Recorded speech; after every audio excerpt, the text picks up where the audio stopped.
وَلَنَبْلُوَنَّكُمْ بِشَيْءٍ مِّنَ الْخَوْفِ وَالْجُوعِ وَنَقْصٍ مِّنَ الْأَمْوَالِ وَالْأَنفُسِ وَالثَّمَرَاتِ، ہم ضرور آزمائیں گے دنیا کی زندگی میں تمہیں خوف کے ذریعے، بھوک کے ذریعے، جان اور مال میں نقص کے ذریعے، وَبَشِّرِ الصَّابِرِينَ، اور بشارت ہوگی صبر کرنے والوں کے لیے۔ تو یہ ساری تکلیفیں، ان کو آپ مکافات عمل کہہ کے نہیں جان چھڑا سکتے، یہ اللہ کی طرف سے آزمائش بھی ہو سکتی ہے کسی کے اوپر۔ اور صبر کرنے والوں کے لیے بشارت ہے، اور ان کی نشانی کیا ہے؟ الذین اذا اصابتهم مصیبہ، جب کبھی انہیں کوئی مصیبت پہنچتی ہے تو وہ کہتے ہیں قالوا انا للہ وانا الیہ راجعون، بھئی ہم بھی تو اللہ کی طرف سے آئے تھے، ہمیں بھی لوٹ کے اللہ کے پاس جانا ہے، اگر کوئی تکلیف آئی ہے تو یہ بھی چلی جائے گی نا۔ سب سے بڑی تکلیف کیا ہے؟ موت، وہ بھی تو ہم پہ آنی ہے نا، تو اس سے پہلے اگر چھوٹی تکلیف آئی ہے تو اللہ کی طرف چلی جائے گی۔ اس کانٹیکسٹ میں ایک حدیث ہے صحیح مسلم میں بڑی زبردست، ام سلمہ کہتی ہیں کہ جب ابو سلمہ میرے خاوند فوت ہوئے، مجھے ان کی فوتگی کی خبر ملی تو میں نے حضور سے ایک دعا سن کے یاد کر رکھی تھی کہ جو کوئی وہ دعا مانگ لے گا اللہ تعالیٰ اس سے بہتر اسے نعم البدل دے دے گا، اور وہ دعا آدھا پورشن تو یہی ہے، سورۃ البقرہ کی آیت نمبر 156، انا للہ وانا الیہ راجعون۔ اس کے بعد ہے اللہم اجرنی، یہ جھٹکے سے ملے گا، اللہم اجرنی، حمزہ آگے، اللہم اجرنی فی مصیبتی واخلف لی خیرا منہا، اے اللہ مجھے اس مصیبت میں اجر عطا فرما اور میرے لیے اس سے بہتر نعم البدل کر دے۔ تو کہتی ہیں کہ نبی علیہ السلام نے فرمایا تھا جو یہ دعا مانگ لے گا نا تو اللہ تعالیٰ اس کی کمپنسیشن فرما دے گا، اسے بہتر نعم البدل دے گا۔ کہتے ہیں میں نے دعا تو کی، پھر میں یہ سوچتی تھی کہ میرے خامن جیسا تو کسی کا خامن نہیں ہوگا، ابو سلمہ جیسا خامن مجھے کیسے مل سکتا ہے۔ تو جب عدت پوری ہوئی تو نبی علیہ السلام نے پیغام کا نکاح کا پیغام بھیج دیا، ام المومنین بن گئی، اور یہ ہماری وہ ماں ہے جو سب سے آخر میں فوت ہوئی ہے 64 ہجری میں، واقعہ کربلا کے بھی 3 سال بعد۔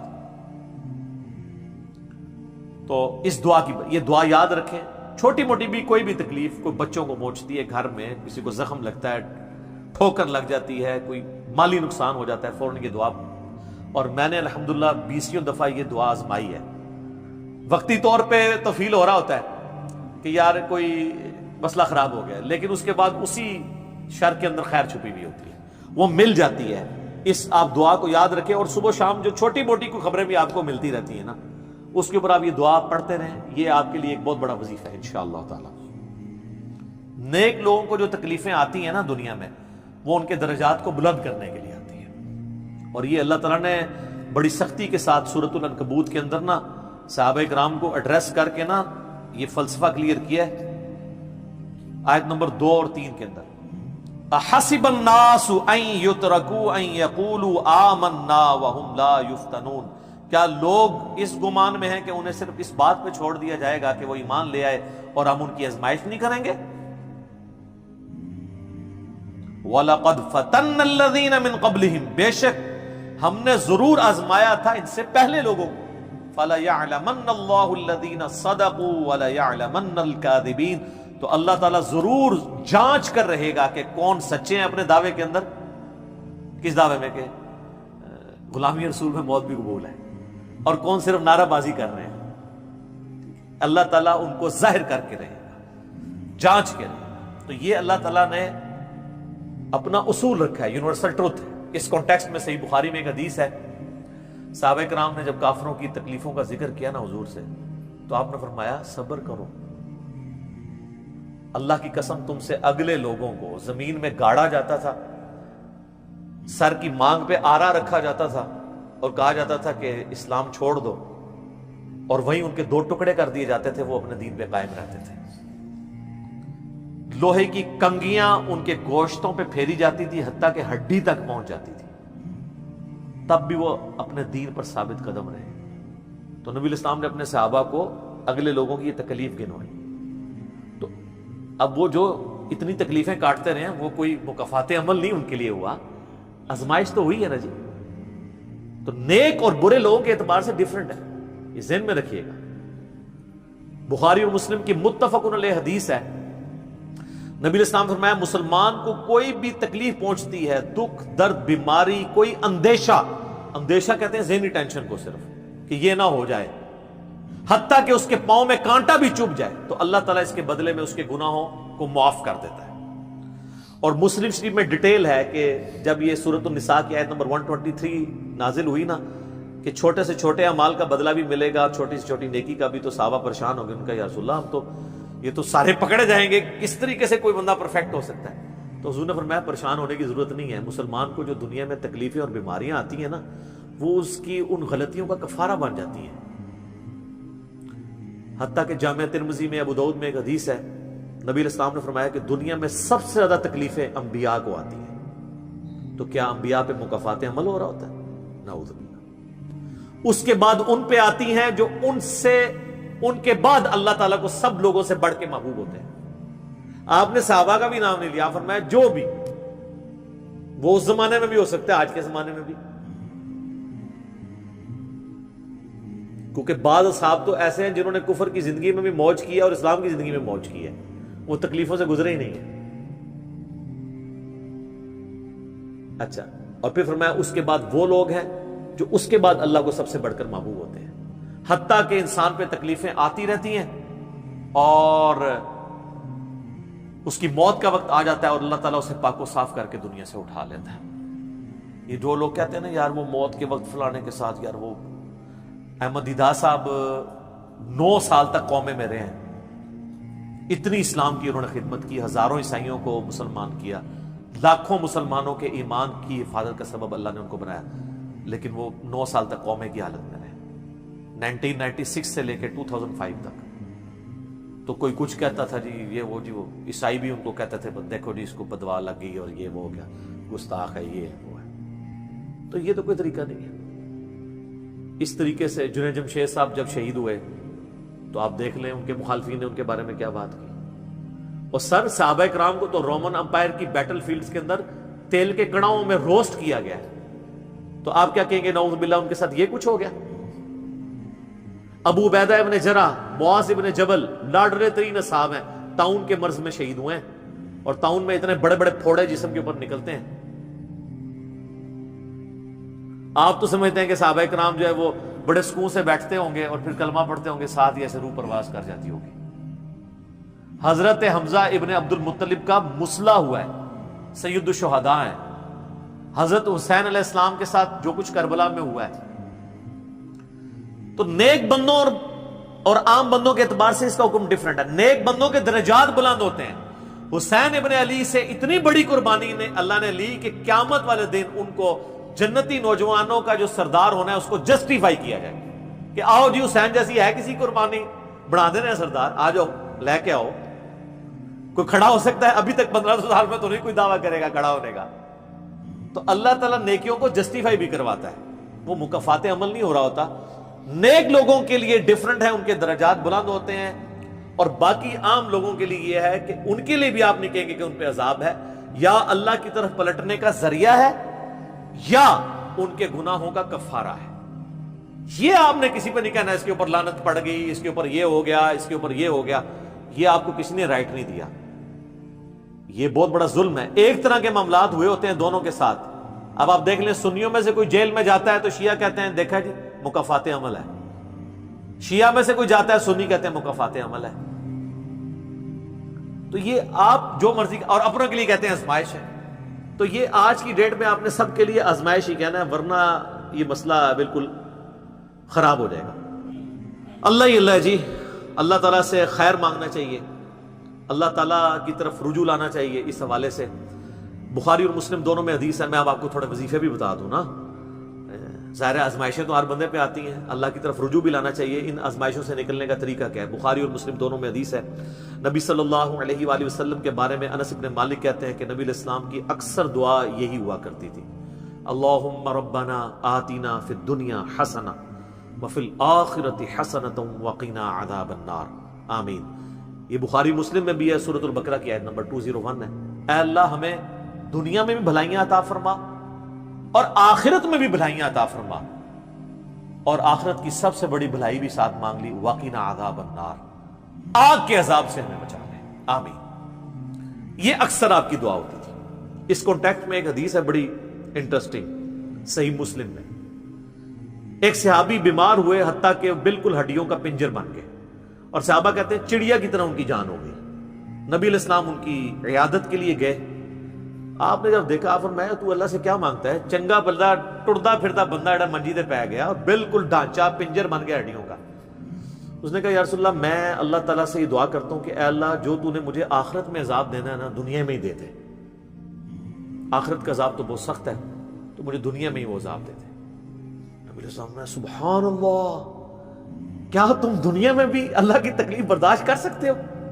اوے تجھے تو چاہیے تھا تو کہتا اللہم ربنا آتنا فی الدنیا حسنہ وفی الآخرۃ حسنۃ وقنا عذاب النار.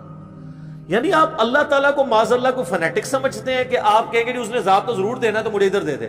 اور یار اللہ سے اچھا ہی گمان رکھو. بخاری مسلم دونوں میں حدیث ہے, میں اپنے بندے کے گمان کے قریب ہوں جیسا میرے بارے میں گمان رکھے, بشرطے کہ کرتوت بھی ٹھیک کرے. تو سر ہم تو یہ کہتے ہیں یا اللہ ہم نہ تیری آزمائش کے قابل ہیں نہ تیرے عذاب کے قابل ہیں, ہمیں بلا حساب و کتاب ہی جنت میں داخل فرما دے, آمین. تو میں اپنے بندے کے گمان کے قریب, اچھا گمان رکھیں انشاءاللہ تعالی اینڈ رزلٹ بھی اچھا ہوگا. آپ اللہ سے گمان اچھا رکھیں, یہ گمان بہت اہم چیز ہے. اور یہ آپ کا جو کانفیڈنس ہے نا اللہ کے اندر کہ انشاءاللہ اللہ میرے ساتھ خیر کا معاملہ ہی کرے گا. اچھا کئی لوگ ہیں وہ کہتے ہیں منو تے اللہ نے دینے ہی عذاب ہے. استغفر اللہ. تو بولی آپ چاہے اچھے اعمال کرتے ہیں برے اعمال, تب بھی آپ نے یہ اپنے بارے میں یہ بات نہیں کرنی. یہ تو اور کسی کے بارے میں تو آپ نے سوچنا بھی نہیں سر, وہ تو کہانی ختم. وہ تو صحیح مسلم میں حدیث ہے نا, ایک شخص نے قسم اٹھا کے کہہ دیا تھا کہ اللہ تعالیٰ اس کو کبھی معاف نہیں کرے گا. وہ بڑا گنہگار شخص تھا. اللہ کی بارگاہ میں پہنچے, اللہ نے فرمایا تو نے میرے بھی آپ پہ کیسے قسم کھا دی؟ جا میں نے اس کو معاف کیا, تجھے دوزخ میں پھینکا. لا يسأل عما يفعل وهم يسألون, سورۃ الانبیاء کی آیت ہے. اللہ کو کوئی نہیں پوچھ سکتا اس نے یہ کیوں کیا, وہ سب کو پوچھ سکتا ہے کہ انہوں نے یہ کیوں کیا. یہ اللہ تعالیٰ کے بارے میں ناشکری پھیلانا سورہ الزمر میں ہے, لا تقنطوا من رحمت اللہ, اللہ تعالیٰ کے بارے میں مایوسی عوام کے اندر پھیلانا. لیکن اس کا دوسرا پہلو بھی غلط ہے کہ آپ رحمت کی آیتیں پڑھ کے تو لوگوں کے کام چوک کے رکھو, وہ بھی دوسری ایکسٹریم ہے, وہ بھی نہیں ہونی چاہیے. رحمت سے دھوکہ بھی نہیں کھانا, ہاں اعمال پورے کرنے ہیں اور پھر اللہ سے امید بھی رکھنی ہے. جو سیدنا ابوبکر نے حضرت عمر کو وصیت کرتے ہوئے کیا کہا تھا, کیا عمر جب تو جنتیوں کی طرف دیکھے نا تو دعا کرنا کہ میں بھی ان میں شامل ہو جاؤں, اور جب بھی تو جہنمیوں کا ذکر لائے تو اللہ صلی اللہ علیہ سے پناہ مانگنا کہ کہیں میں ان میں شامل نہ ہوں. انہوں نے تو نہیں آگے سے کہا کہ میں عشرہ مبشر ہوں. ٹھیک ہے, یہ معاملہ بہت سینسٹیو ہے. جن کو اللہ کا تعارف ہے نا تو وہ ان کی زندگی بڑے ڈر ڈر کے گزرتی ہے. تو یہ حدیث میں نے اس لیے بتا دی. ایک اور ذریعہ ہے ان آزمائشوں سے نکلنے کا. صحیح بخاری اور مسلم دونوں میں حدیث ہے, جس کی یہ خواہش ہے کہ اللہ اس کی عمر دراز کر دے اور اس کے رزق میں کشادگی دے دے. رزق میں دنیا کی ہر نعمت شامل ہے. ہم تو دولت ہی سمجھتے ہیں نا, اچھی صحت بھی رزق ہے, اچھی اولاد بھی رزق ہے, اچھی صحت بھی رزق ہے, مال کی فراوانی بشرطے کہ وہ فطرے میں نہ ڈال دے وہ بھی رزق ہے. ہر چیز دنیا میں جتنی بھی اہمیت ہے کی چیزیں جو ہم سمجھتے ہیں. تو بخاری اور مسلم دونوں میں الفاظ ہیں, جس کی یہ خواہش ہے اس کی عمر دراز ہو جائے اور اس کے رزق میں کشادگی ہو تو اپنے رشتہ داروں کے ساتھ حسن سلوک کرے. یہ ہے جناب وہ کام کرنے کا. حسن سلوک خالی ان کو تسلیاں نہیں دینا. ظاہر ہے قرآن اور حدیث میں جب رشتہ داروں سے صلہ رحمی کا ذکر آتا ہے تو یہ ہے کہ ان کے ساتھ قطع تعلق ہی نہیں کرنی, دوسرا ان کی فائنینشیل سپورٹ کرنی ہے. اس لیے آپ دیکھیں سب سے زیادہ حقدار زکوٰۃ کے صدقات کے آپ کے بہن بھائی ہیں, سب سے قریبی رشتہ ہوا ہے, اس کے بعد کوئی اور حقدار. باقی اس پہ تو امت کا اجماع ہے کہ جو صدقات اللہ کی راہ میں آپ کرتے ہیں اس سے اللہ تعالیٰ تکلیف ٹالتا ہے. منت سے نہیں ٹلتی. بخاری مسلم میں حدیث ہے کہ منت سے کنجوس کا مال ہی نکلتا ہے, تکلیف نہیں ٹلتی. لاجیکل ہے. منت تو یہ کہ یا اللہ پہلے کر تو میں کراں گا, اور صدقے میں کیا ہے, یا اللہ میں نے تیری طرف سے تیری راہ میں یہ صدقہ کیا اور میں اس نیک عمل کا وسیلہ تجھے پیش کرتا ہوں, میرا مسئلہ حل کر دے. جو بخاری مسلم میں حدیث ہے, 3 لوگ غار میں پھنس گئے تھے, انہوں نے اپنے پرانے اعمال کا واسطہ پیش کیا تھا. یہ نہیں کہا کہ یا اللہ ایک بار کاٹ دیتے سی کرا کے پھر کون سی نکلنا. انہوں نے اپنے پرانے کیے ہوئے اعمال کا وسیلہ اللہ کے حضور پیش کیا. جو قرآن میں بھی ہے وَاسْتَعِينُوا بِالصَّبْرِ وَالصَّلَاةِ، صبر اور نماز کے ذریعے اللہ کی مدد چاہو، جس سے وہ کہتے ہیں جی اس سے غیر اللہ کی مدد ثابت ہوتی ہے. تو کوئی کہتا ہے المدد یا صبر، المدد یا نماز، وہ اس کا مطلب ہے صبر اور نماز سے اللہ کی مدد، کیونکہ آگے آتا ہے ان اللہ مع الصابرین، بے شک اللہ تعالیٰ صبر کرنے والوں کے ساتھ ہے. تو نیک اعمال کا وسیلہ آپ اللہ کے حضور پیش کریں.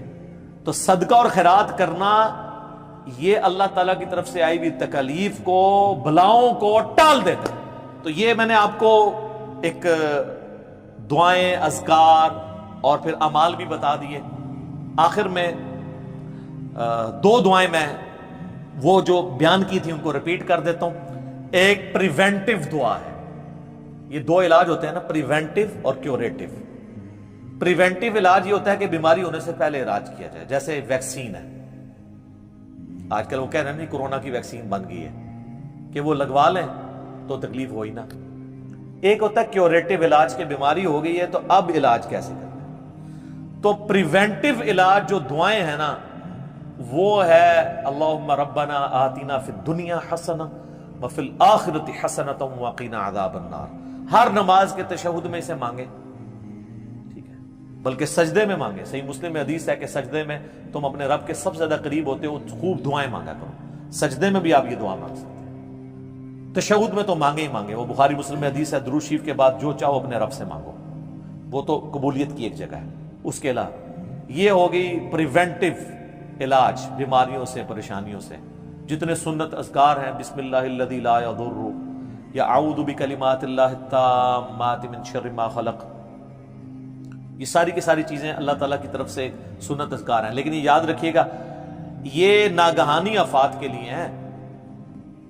یہ نہیں ہے کہ بسم اللہ پڑھ کے ساکٹ میں انگلی دے دے، یا بسم اللہ الذی لا یضر پڑھ کے تو کوبرے سے کھیلنا شروع کر دے. نہیں، وہ پھر آپ اپنے اوپر تقدیر خود غالب کروا رہے ہیں، پھر یہ اذکار نہیں اثر کریں گے. یہ ناگہانی آفات کے لیے. جب کوئی شخص اپنے اوپر خود تقدیر غالب کر لیتا ہے نا، پھر وظائف ہو جاتے ہیں سائڈ کے اوپر. یہ ذہن میں رکھیے گا. پھر بھی جو تکلیفیں آنی ہے نا وہ تو آنی ہے اللہ کی طرف سے آزمائش والی. وہ تو ہمیں یہی ایٹیچیوڈ ہے کہ ہم اللہ تعالیٰ کی طرف رجوع لائیں. اور وہی ہے کیوریٹیو علاج، کہ جب کسی پہ تکلیف آ جائے تو اب کیا کرنا ہے. اس نے کہنا ہے انا للہ و انا الیہ راجعون، اللہم اجرنی فی مصیبتی و اخلف لی خیرا منہا. یہ مکافات عمل کا سارا ٹاپک، اس کا اینڈ میں کروں گا سورہ الحدید کی ان 2 آیات کے اوپر، جس کے بعد صبر آ جائے گا سب کو، کہ اللہ تعالیٰ نے یہ تکلیف کا سلسلہ دنیا میں جو رکھا ہوا ہے اس پہ صبر کے لیے کیا ترغیب دلائی ہے. آیت نمبر 22 اور 3، ما اصاب من مصیبت فی الارض ولا فی انفسکم، کوئی مصیبت بھی ایسی نہیں کہ زمین میں آئے. زمین میں کیا مصیبت آتی ہے؟ زلزلہ، وبائی امراض، سیلاب، طوفان. ولا فی انفسکم، اور نہ کوئی ایسی مصیبت کہ تمہاری جان میں آئے. جان میں ہر طرح کی بیماری، کسی کو بلڈ کینسر ہو گیا، کسی کے گردے فیل ہو گئے، کسی کو ہیپاٹائٹس ہو گیا، تو اللہ فرماتا ہے الا فی کتاب من قبل ان نبرأھا، یہ ہم نے لوح محفوظ پہ پہلے ہی لکھا ہوا ہے، اس سے پہلے کہ ہم یہ تکلیف بھیجیں. کام ہی ختم ہو گیا. اللہ کہتا ہے ہم نے تو یہ طے کیا، یہ ڈیسٹنی ہے تمہاری، تقدیر ہے.